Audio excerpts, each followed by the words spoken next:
الافريقيه.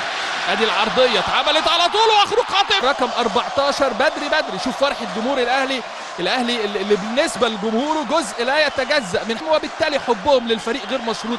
هم دول الاهلاويه اللي موجودين في ملعب محمد بن زايد، وهو ده لسان حالهم. بينما هنشوف انطلق حسين يحطها في اليمين كهربا لحسين، ما خرجش جنش حسين.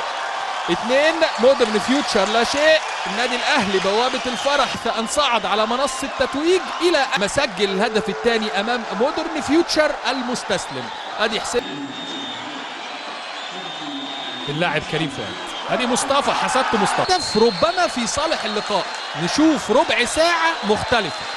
ادي مصطفى وادي جولتون بيلعب برجليه كويس، لكن في اللقطه اللي فاتت عمر هشام يحطها على طول لمحمد محمود. النادي الاهلي على حاله الاستر. اتكلمت عن الشخصيه واتكلمت عن القوه، فعلا غيرت اتجاه الصرف. علي يعمل عرضيه المودست اول من اخبركم، لكن الراجل ده انا ما براجعش وراه. هنشوف الكره الايد ما تبقاش تسلل، والله فيها شك. جيبوا لنا اللايف.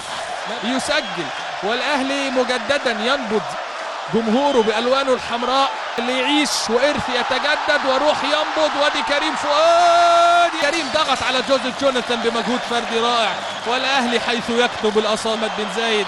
النادي الاهلي بوابه الفرح والعزيمه ومدرسه للاصرار والتحدي. اي نعم تعادل مودرن فيوتشر.